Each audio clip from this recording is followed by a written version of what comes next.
Namaste. Welcome to our NMMS classes conducted by TSAT. గ్రామీణ ప్రాంతాల్లో ఉన్నటువంటి విద్యార్థుల సౌకర్యార్థం ముఖ్యంగా మెంటల్ డెబిలిటీ కాన్సెప్ట్స్ని ఎకడమిక్ కాన్సెప్ట్స్లో లేవు కనుక వాటిని మీకు అందించాలనేటువంటి ఒక మంచి ఉద్దేశంతో 100 ఎపిసోడ్స్ని ప్రత్యేకంగా రూపొందించి టెలికాస్ట్ చేయడం జరుగుతుంది. ఇందులో మీరు యాక్చువల్గా 8th క్లాస్ పిల్లలకి డేటా సఫిషియన్సీ అనేటువంటిది అది టోటలీ న్యూ కాన్సెప్ట్ అనమాట. మీరు బాగా మీకు పరిచయం అయినటువంటి ప్రశ్నలు ఏంటి అంటే objective pattern, of course multiple choice questions, match the following, fill in the blanks, true or false, ఈ కైండ్ ఆఫ్ క్వశ్చన్స్ అని మీరు ప్రాక్టీస్ చేస్తుంటారు. అసర్షన్ అండ్ రీజనింగ్ అనేటువంటిది జనరల్గా మీకు ప్రాక్టీస్ ఉండదు. అలాగే డేటా సఫిషియన్సీ అంటే ఇచ్చినటువంటి స్టేట్మెంట్ అనేటువంటిది కరెక్టేనా, అలానే మొదటి స్టేట్మెంట్కి సెకండ్ స్టేట్మెంట్కి మధ్య ఏమైనా సంబంధం ఉందా, ఇచ్చినటువంటి 2 స్టేట్మెంట్స్ మనం సాల్వ్ చేయవలసినటువంటి ఫైండ్ అవుట్ చేయవలసిన అంశానికి సరిపోతాయా, కేవలం మొదటి స్టేట్మెంటే సరిపోతుందా, లేదా కేవలం 2వ స్టేట్మెంటే సరిపోతుందా, లేదా మొదటి స్టేట్మెంటు 2 స్టేట్మెంట్స్ 2 కావాలా మనం ఆ సమస్యను సాధించడానికి లేదా ఫైండ్ అవుట్ చేయడానికి, 2 స్టేట్మెంట్స్ ఉపయోగంగా ఉండవా, ఇటువంటి ఆప్షన్స్ ఉంటాయి. ఏబిసిడి అనే ఆప్షన్స్ ఉంటాయి. ఇది డెప్త్ అంటే ఈ కాన్సెప్ట్ని మనం సాల్వ్ చేయాలి లేదా ఫైండ్ అవుట్ చేయాలి అంటే కాంప్రహెన్సివ్ నాలెడ్జ్ ఉండాలి. ఆ అంశం పైన సమగ్రమైనటువంటి నాలెడ్జ్ ఉంటే దానికి అనలిటికల్ థింకింగ్ యాడ్ చేస్తే క్వశ్చన్ ఈజీగా ఆన్సర్ చేయొచ్చు. ఎటువంటి క్వశ్చన్స్ వస్తాయి, ఎలా సాల్వ్ చేయాలి అనే దాని మీద డిస్కస్ చేద్దాం. క్లియర్? ఇందులో నేర్చుకున్నటువంటి అంశాలు కేవలము మీకు 8th క్లాస్లో రాయబోతున్నటువంటి ఎన్ఎంఎంఎస్ ఎగ్జామినేషన్ కోసమే కాకుండా ఇన్ ఫ్యూచర్ 10th క్లాస్లో రాయబోయే ఎన్టీఎస్సీ ఎగ్జామినేషన్ కానీ లేదా వేరియస్ కాంపిటేటివ్ ఎగ్జామినేషన్లో రాయబోయే క్వాంటిటేటివ్ యాప్టిట్యూడ్లో ముఖ్యంగా ఈ డేటా సఫిషియన్సీ పైన ఎక్కువగా ప్రశ్నలు వచ్చే అవకాశం ఉంటుంది. కాబట్టి వీటిని జాగ్రత్తగా ఫాలో అవ్వండి, మంచిగా నోట్స్ ప్రిపేర్ చేసుకోండి. మీ టీచర్ సహకారంతో మరికొన్ని క్వశ్చన్స్ కూడా తయారు చేసి కలెక్ట్ చేసి వాటిని ప్రాక్టీస్ చేయండి. డెఫినెట్గా మీకు చాలా అడ్వాంటేజ్ ఉంటుంది. ఇప్పుడు మనం క్వశ్చన్స్ చూద్దాం. ఒక్కొక్క క్వశ్చన్ ఎలాంటి క్వశ్చన్ ఇచ్చారు, ఏ రకంగా మనం ఆన్సర్ చేయాలని చూద్దాం. In what proportion would Raj, Kiran and Ram distribute profit among them? ఏ ప్రపోర్షన్లో మనకు రాజు, కిరణ్, రాము అనే 3 వ్యక్తులు తమకు వచ్చినటువంటి లాభాన్ని పంచుకుంటారు? ఇది అడిగిన ప్రశ్న. ఈ ప్రశ్నకు 2 ఆప్షన్స్ ఇచ్చారు, 2 స్టేట్మెంట్స్ అనమాట. Raj gets 2/5 of the profit, Karim and Ram have made 75% of the total investment. ఇలా 2 స్టేట్మెంట్స్ ఇచ్చారు. ఈ 2 స్టేట్మెంట్స్ అనేటువంటివి మనకు అడిగిన ప్రశ్నకు కావలసినటువంటి సమాధానాన్ని ఇస్తాయా, అంటే సమాధానం ఫైండ్ అవుట్ చేయడానికి ఉపయోగపడతాయా, ఉపయోగపడవా అని అడుగుతాడు. ఇక్కడ మనకు 4 ఆప్షన్స్ ఇచ్చారు. ఇవి ఫిక్స్డ్గా ఉంటాయి 4 ఆప్షన్స్.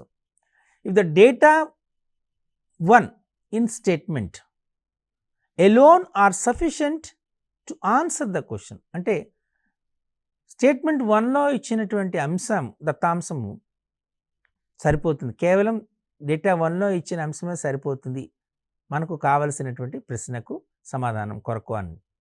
లేదా option B, if the data in statement 2 alone are sufficient to answer the question, ఇచ్చిన ప్రశ్న యొక్క సమాధానాన్ని కనుక్కోవడానికి 2వ స్టేట్మెంట్లో ఇచ్చినటువంటి విషయమే సరిపోతుంది, కేవలం 2వ స్టేట్మెంట్లో ఇచ్చిన విషయమే మాత్రమే సరిపోతుంది అని మీరు సూచిస్తే ఆప్షన్ బి సెలెక్ట్ చేసుకోవాల్సి ఉంటుంది.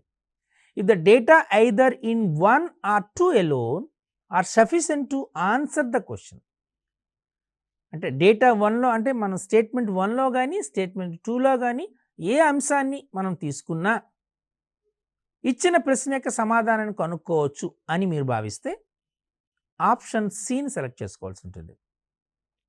The data in the statement 1 and the statement 2 ఇచ్చిన 2 స్టేట్మెంట్స్‌లో యొక్క దత్తాంశాన్ని తీసుకొని లేకపోతే ఉపయోగించినా మనకు ఆన్సర్ రాదు అని మనం భావిస్తే ఆప్షన్ డి అనేటువంటిది మనం సూచించవలసి ఉంటుంది. ఇది ఈ డేటా సఫిషియన్సీలో ఈ ఆప్షన్స్ ఫిక్స్డ్‌గానే ఉంటాయి. ఏబిసిడి అనేటువంటిది క్లియర్.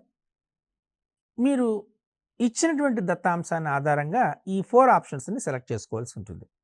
ఆప్షన్ ఏ మొదటి స్టేట్మెంట్ మాత్రమే సరిపోతుంది ఇచ్చినటువంటి ప్రశ్న యొక్క సమాధానం కనుక్కోవడానికి అని భావిస్తే ఆప్షన్ ఏ తీసుకోవాలి. రెండో స్టేట్మెంట్లో ఇచ్చిన విషయమే సరిపోతుంది ఇచ్చిన ప్రశ్న యొక్క సమాధానం కనుక్కోవడానికి అని భావిస్తే ఆప్షన్ బిని సూచించవలసి ఉంటుంది. మొదటి స్టేట్మెంటు రెండవ స్టేట్మెంటు ఇచ్చిన అంశాలు మొదటిది కానీ రెండవది కానీ లేదా రెండింటిని కానీ ఉపయోగించి మనం ఇచ్చిన ప్రశ్న యొక్క సమాధానం కనుక్కోవాల్సి వస్తుంది అని భావిస్తే ఆప్షన్ సిని తీసుకోవాల్సి ఉంటుంది. 2 స్టేట్మెంట్స్లో ఇచ్చిన విషయము ఇచ్చిన ప్రశ్న యొక్క సమాధానం కనుక్కోవడానికి ఉపయోగపడదు అని మీరు భావిస్తే ఆప్షన్ డిని సూచించవలసి వస్తుంది. ఓకే, ఇప్పుడు మనం ఈ క్వశ్చన్కి వద్దాం. Raj gets 2/5 of the profit అన్నాడు. Raj gets 2/5 of the profit. Okay, వాళ్ళకి ఎంతో కొంత ప్రాఫిట్ వచ్చింది, అందులో 2/5 తీసుకున్నాడు. ఫర్ ఎగ్జాంపుల్ 100 రూపీస్ ప్రాఫిట్ వచ్చింది అనుకోండి, అంటే 200/5 40 రూపీస్ ఆయన ప్రాఫిట్ తీసుకున్నాడు అని ఇచ్చాడు. Karim and Ram have made 75% of the total investment. Karim and Ram have made 75% total. మొత్తం ఇన్వెస్ట్మెంట్లో 75% కరీము రాము వీళ్ళిద్దరూ కలిపి ఇన్వెస్ట్ చేశారు. అంటే మనకు 25% అనేది రాజ్ ఇన్వెస్ట్ చేసినట్టుగా, 75% కరీం అండ్ రామ్ ఇన్వెస్ట్ చేసినట్టుగా ఈ స్టేట్మెంట్ ద్వారా తెలుస్తుంది. కరెక్ట్. అయితే మొత్తం ప్రాఫిట్ అనేది తెలియదు first thing. And second thing, first thing కాబట్టి మనకి ఏమొస్తుంది, మొత్తం ప్రాఫిట్ ఎప్పుడైతే తెలియలేదో ఇలాగ మనకు, అంతేకాకుండా కరీము రామ్ వీళ్ళిద్దరూ ఏ రేషియోలో ఏ నిష్పత్తిలో లేదా ఎంత అమౌంట్ అనేటువంటిది వాళ్ళు ఇన్వెస్ట్ చేశారనే అంశంలో ఇద్దరూ కలిసి 75% టోటల్ ఇన్వెస్ట్మెంట్ చేశారని కానీ ఉంది, కానీ ఒక్కొక్కరు విడివిడిగా ఎంత ఇన్వెస్ట్ చేశారనే అంశం లేదు. అంటే మనకు రాజ్ ఎంత ఇన్వెస్ట్ చేశాడో తెలియదు, కరీం రామ్ అనేటువంటి విడివిడిగా ఎంత ఇన్వెస్ట్ చేశారని తెలియదు. అంటే ముగ్గురు కూడా ఎంత ఇన్వెస్ట్ చేశారనే విషయాన్ని తెలియదు, మొత్తం ప్రాఫిట్ ఎంత వచ్చింది అనేది కూడా తెలియదు. రాజ్ తీసుకోవాల్సినటువంటి ప్రాఫిట్ అనేటువంటి 2/5 అనే విషయం తెలుసు, కానీ కరీం రామ్ అనేటువంటిది ఎంత శాతం తీసుకోవాలనే విషయం తెలియదు. కాబట్టి ఫస్ట్ స్టేట్మెంట్ సెకండ్ స్టేట్మెంట్ రెండింటిని ఉపయోగించి ఇచ్చిన ప్రశ్న యొక్క సమాధానం కనుక్కోవడం సాధ్యం కాదు. అంటే ఏ ఆప్షన్ వస్తుంది, option D. If the data even in both the statement together are not sufficient to answer the question అని ఇచ్చాడు ఆప్షన్ డి. కాబట్టి option D is the correct one. అందుచేత మీకు క్లియర్గా ఉంటుందని చెప్పి అది హైలైట్ చేసి చూపించాను. డి అనేటువంటిది ఆన్సర్. క్లియర్. మనకు ఎప్పుడు ఈ క్వశ్చన్లో ఆన్సర్ వచ్చే ఛాన్సెస్ ఉంటాయి, రాజ్ యొక్క ఇన్వెస్ట్మెంట్ తెలిసి కరీం అండ్ రామ్ యొక్క ఇన్వెస్ట్మెంట్ రేషియో తెలిస్తే ప్రపోర్షనేట్గా మనకు వాళ్ళ యొక్క ప్రాఫిట్ యొక్క షేరింగ్ అనేది తెలుస్తుంది. కాబట్టి first and second even both statements together are not sufficient to answer the question. ఇది డేటా సఫిషియన్సీ. అక్కడ మనకు డేటా ఇన్సఫిషియన్సీ వచ్చింది మనకు, అంటే మనకు పూర్తి సమాచారం లేదు సమాధానం కనుక్కోవడానికి అని గుర్తించాం. Clear. Okay, now we will see the second question. Among 5 friends who is the tallest? D is taller than A and C, B is shorter than E but taller than D. ఇది మనకు ఇచ్చినట్టు question. D is taller than A and C ఇచ్చాడు. మనకు మన 5 friends తీసుకున్నాం, మనకు తెలియదు 5 friends తీసుకున్నాం కాబట్టి వాళ్ళ నేమ్ మనం for example A B C D E అని 5 ఫ్రెండ్స్ తీసుకున్నాం. D is taller than A and C అంటే ఏ సి కానీ డి టాలర్, కాబట్టి డి కాస్త పైకి రాద్దాం, ఏసీ రాద్దాం. ఓకే, బి షార్టర్ దాన్ ఈ. బి అనేటువంటిది shorter than E, but taller than D. Taller కన్నా ఈ అనేవాడు షార్టర్ దాన్ ఈ, టాలర్ దాన్ డి. డి కన్నా ఈ అనేటువంటి వాడు taller but shorter than B. Correct, అంటే దీని పైన బి వస్తుంది కదా. ఇప్పుడు ఏసీల మధ్యలో మనకు ఇన్ఫర్మేషన్ తెలియాలి. తెలిస్తే హూ ఇస్ ద టాలెస్ట్ అని తెలుసు. దీని ప్రకారం బి అని మనకు కనబడుతుంది, కానీ ఏ అండ్ సి మధ్యలో ఇన్ఫర్మేషన్ డి ఈజ్ టాలర్, క్లియర్గా బి టాలర్ అని క్లియర్గా తెలిసిపోతుంది, అంతే కదా. మనకు information D is taller than A and C. మనం ఏబిసిడి తీసుకున్నాం. డి అనేది ఏ అండ్ సి కన్నా టాలర్ కాబట్టి వాటి పైన రాశాను. And B shorter than E but taller than D, కాబట్టి ఈ సింపుల్గా E is taller than D అన్నాడు కాబట్టి డి పైన ఈ రాశాను.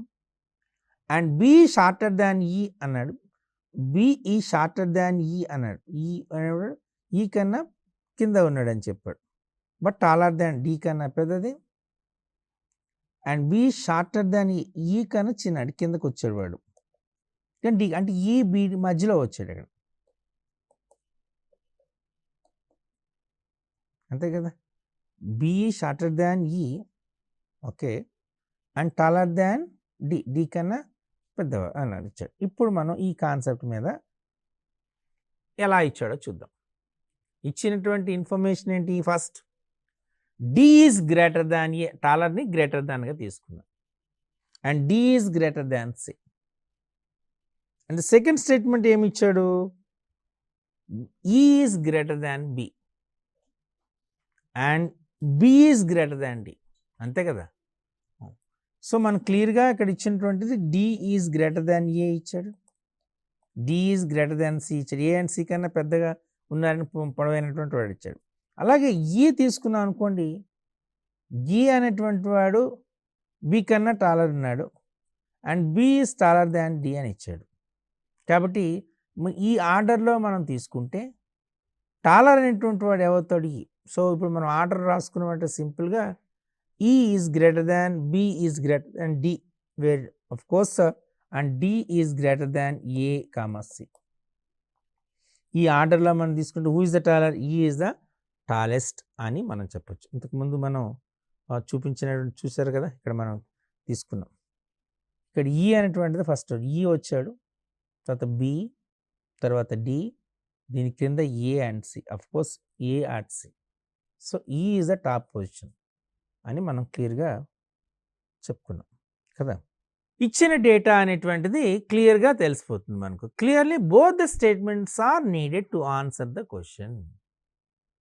ఫస్ట్ స్టేట్మెంట్ కావాలి, సెకండ్ స్టేట్మెంట్ కూడా కావాలి.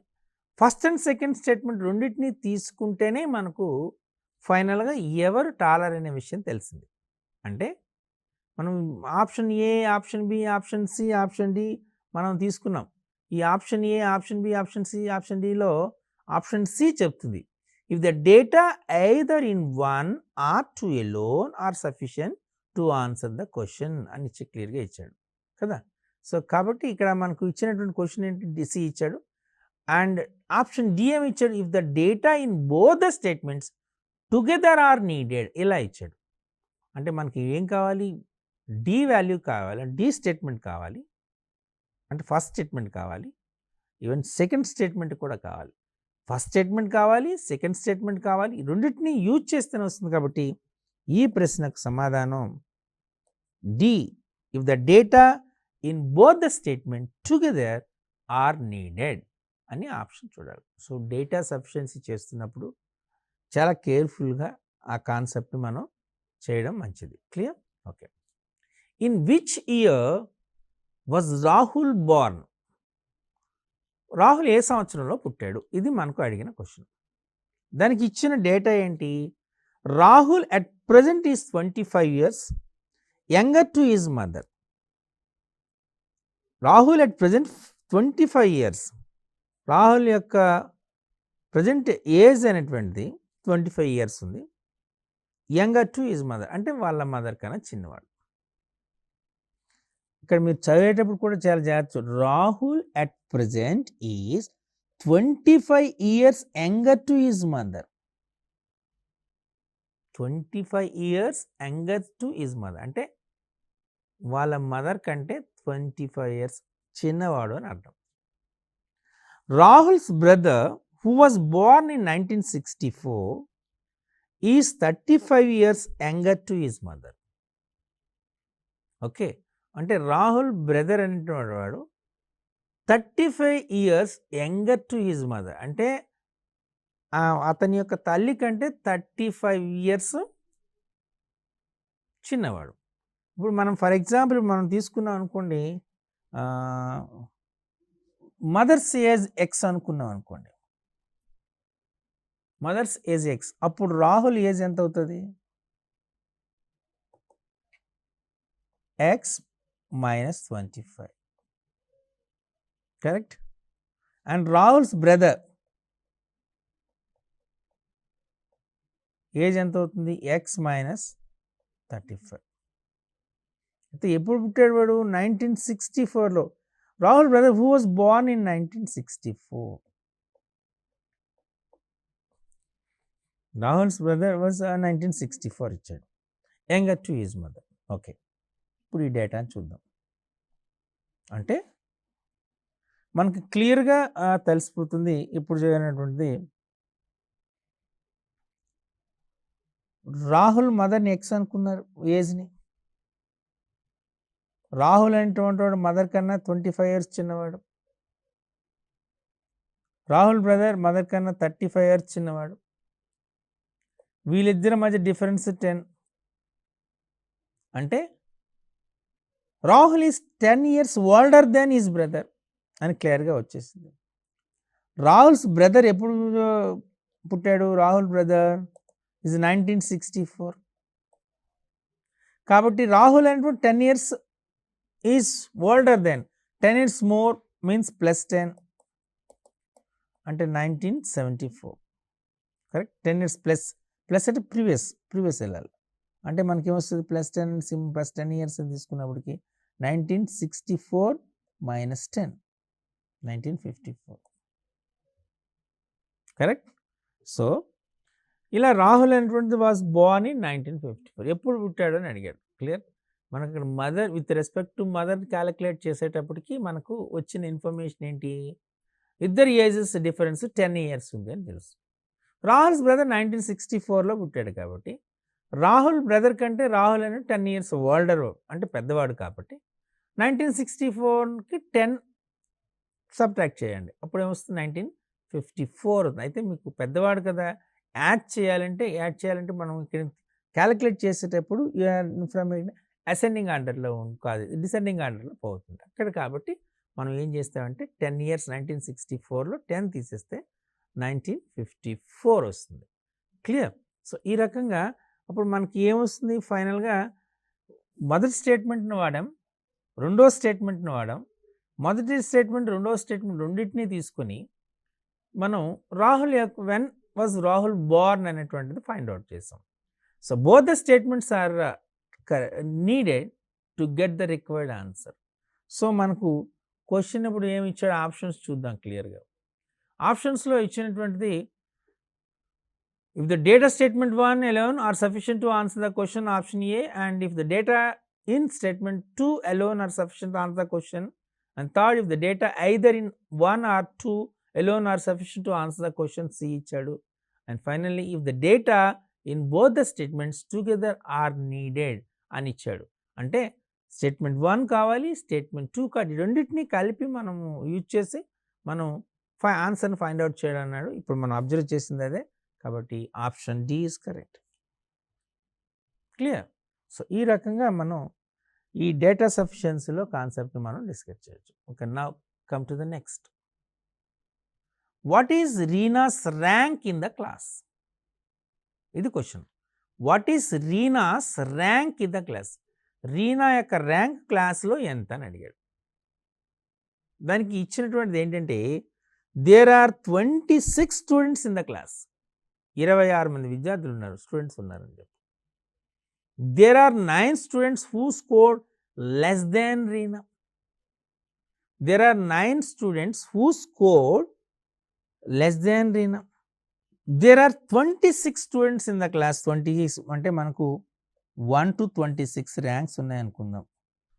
ఇక్కడ ఏం చేశాడు, there are 9 who scored less than Reena కంటే తక్కువ మార్కులు వచ్చిన వాళ్ళు 9 మెంబర్స్ ఉన్నారు. అంటే మనం ఇక్కడ 26 తీసుకున్నాం, 25, 24, 23, 22, 21, 20, ఓకే, 19, 18, 17 వచ్చింది.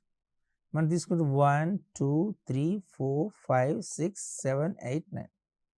26 నుండి తీసుకుంటే ఇది 9th పొజిషన్. 9 మెంబర్స్ ముందు ఉన్నారు అంటే వెనుకున్నారు. అంటే మనకు వెరీ క్లియర్ ఏమవుతుంది మనకు from, so Reena's rank is 17th. Reena's rank 17th అయింది అనుకోండి, అప్పుడు మనకేమవుతుంది, next 18th, 19th, 20th, 21, 22, 23, 24, 25 and 26 అంటే 9 మెంబర్స్ అవుతారు. రీనా ర్యాంక్ అయినటువంటి 17th అయితే ఈమె కన్నా తక్కువ ర్యాంక్ ఉన్నటువంటి వాళ్ళు 9 మెంబర్స్ అవుతారు. So there are 26 students in the class and there are 9 students who scored less than Reena. ఈ 2 స్టేట్మెంట్స్ అవసరం. Both the statements are required to get the rank of Reena. So what is the correct answer here? Here is the data and the both statements together are needed to get the answer. Clear? So option D. Correct? So ఈ రకంగా మనం question ని మనం clear గా ఇచ్చాం. From 1 and 2 we conclude that there are 16 students above Reena in rank. Thus Reena's rank is 17th in the class. So both the statements are necessary to find the answer. Is it clear? So ఈ రకంగా మనం question, ఇప్పుడు మరొక question చూద్దాం. Is Arun taller than Sachin? Is Arun taller than Sachin? ఇది question. Arun అంటే వాడు సచిన్ కన్నా పొడుగైన వాడా అడిగేటవాడు. దానికి ఇచ్చిన స్టేట్మెంట్స్ ఏంటి? Dinesh is of the same height as Arun and Sachin. Dinesh అనేటువంటి వాడు అరుణ్ సచిన్తో సమానమైనటువంటి హైట్ కలిగినటువంటి వాడు. First, Sachin is not shorter than Dinesh. Sachin అనేటువంటి వాడు దినేష్ కన్నా పొట్టివాడు కాదు. క్లియర్? ఇది మనకు అడిగిన స్టేట్మెంట్. ఇప్పుడు మనం చూద్దాం. From the statement 1 we can conclude that Dinesh, Arun and Sachin are thus of the same height. So Arun is not taller than Sachin. The only statement 1 is sufficient to answer the question. Clear? ఇది మనకు ఇచ్చిన question మీరు చూస్తే Dinesh of the same height as Arun and Sachin ఇచ్చాడు. క్లియర్గా ఇచ్చాడు మనకి centre. ఇచ్చినప్పుడు ఏమొస్తుంది మనకు? Dinesh, Arun and Sachin, all these 3 have the same height. Heights are same. When the heights are same, Sachin is not shorter than Dinesh. ఆయన కన్నా దినేష్ కన్నా పొట్టివాడు కాదు అన్నాడు. అవసరం లేదు, it not necessary. So Arun is taller than Sachin, ఇది కూడా చెప్పవచ్చు. Is Arun taller than Sachin? Simply no అని చెప్పవచ్చు. ఎలా? Why? What is the reason? Arun is taller than Sachin is simply no అని చెప్పొచ్చు. ఎలా చెప్తున్నారు మీరు? The first statement is given, Dinesh, Arun and Sachin all the 3 have the same height. ఎప్పుడైతే సేమ్ హైట్ ఉన్నారన్నారో ఒకడు పొట్టివాడు ఇంకొకటి పొడుగువాడు అని చెప్పే ఛాన్సెస్ అయితే లేవు. కాబట్టి here we can say data 1 in statement alone are sufficient to answer the question. If the data statement 1 is sufficient or alone to answer the question చెప్పవచ్చు. అంతే కదా? మనకు దినేష్, అరుణ్, సచిన్ ఈ ముగ్గురు సేమ్ హైట్ కలిగి ఉన్నారు అని ఇచ్చాడంటే అప్పుడు Arun is not taller than Sachin or Dinesh is not taller than Sachin అని క్లియర్గా మనం చెప్పే ఛాన్సెస్ ఉన్నాయి. అంటే first statement is enough to get the answer. Correct? So this is called data sufficiency. So కొన్ని సందర్భాల్లో ఫస్ట్ స్టేట్మెంట్ స్టేట్మెంట్తో డైరెక్ట్గా ఆన్సర్ వచ్చేవచ్చు, కొన్ని సందర్భాల్లో సెకండ్ స్టేట్మెంట్ ద్వారా వచ్చేవచ్చు, కొన్ని సందర్భాల్లో ఫస్ట్ అండ్ సెకండ్ స్టేట్మెంట్ తీసుకుంటే ఆన్సర్ రావచ్చు, కొన్ని సందర్భాల్లో ఫస్ట్ అండ్ సెకండ్ తీసుకున్న ఆన్సర్ రాకపోవచ్చు. So this is a very important thing. Clear? For this question the statement 1 of course is alone is enough to get the answer. So option A is correct. Is it clear? Okay. What will be the total weight of 10 poles each of the same weight? అని ఇచ్చాడు. What will be the total weight of 10 poles each of the same weight? మనకి ఒక దాన్ని the weight of one pole is x అనుకున్నాను అనుకోండి, 10 poles ఏమవుతుంది 10x సింపుల్గా కదా. ఓకే, ఇక్కడ ఇచ్చిన స్టేట్మెంట్స్ చూద్దాం. 1/4 of the weight of a pole is 5 kilograms. Okay, so సింపుల్గా మనకి ఏమవుతుంది 1/4 of weight of the pole తెలియదు కదా, x is equal to 5 grams, 5 kilograms, kgs. So x is equal to ఎంత అవుతుంది 5 of 4 అంటే 20 kilograms. సో హియర్ మనకి ఏం సరిపోతుంది, 1 పోల్ యొక్క వెయిట్ 20 kilograms అని తెలిసిపోయింది ఇచ్చిన ఫస్ట్ స్టేట్మెంట్ ఆధారంగా. సో మనకు కావాల్సింది ఏంటి 10 poles, 10 20 means 200 kilograms. Clear? So అంటే మనకేం తెలుస్తుంది, first statement is enough to get the answer, no need of second అని చెక్ చేద్దాం అవసరం ఉందో లేదో. The total weight of the 3 poles ఈజ్ 20 kilograms more than the total weight of 2 poles. The total weight of 3 poles is 20 kilometers more than the total weight of the 2 poles. ఒక 2 pole యొక్క wait తీసుకుంటే 3 pole యొక్క వెయిట్తో compare చేస్తే రెండింటి మీద difference 20 అని ఇచ్చాడు. Second statement is not necessary here, first one. And by taking the information from the second statement it's not possible to get the answer because there is a data insufficiency is there. But in first statement data sufficiency is there.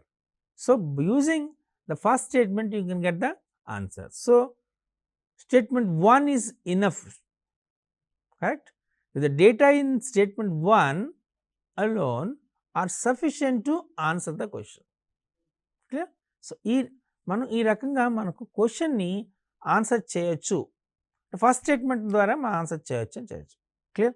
ఈ kind of questions మనం answer చేస్తున్నప్పుడు చాలా జాగ్రత్తగా గమనించవలసింది ఏంటంటే, బేసిక్గా ఇందులో information, ఒక question ఇస్తారు, ఆ క్వశ్చన్కి క్రింద 2 స్టేట్మెంట్స్ ఇస్తారు. ఈ 2 స్టేట్మెంట్స్ని మనం రీడ్ అవుట్ చేసి ఫస్ట్ స్టేట్మెంట్లో ఇచ్చిన ఇన్ఫర్మేషన్ సఫిషియంట్ అనుకుంటే to get the answer option A, second statement మాత్రమే చాలు అనుకుంటే option B, first and second both the కావాలనుకుంటే option C, first and second not necessary అనుకుంటే కంప్లీట్గా even together also it's not possible to get the answer అనుకుంటే option D. ఈ రకంగా data insufficiency కాన్సెప్ట్లో డేటా సఫిషియన్సీ అనొచ్చు, డేటా ఇన్సఫిషియన్సీ అనొచ్చు కాన్సెప్ట్లో ఈ క్వశ్చన్స్ వచ్చాయి. మరికొన్ని క్వశ్చన్స్తో మరో శీర్షికలో కలుద్దాం. అంతవరకు సెలవు.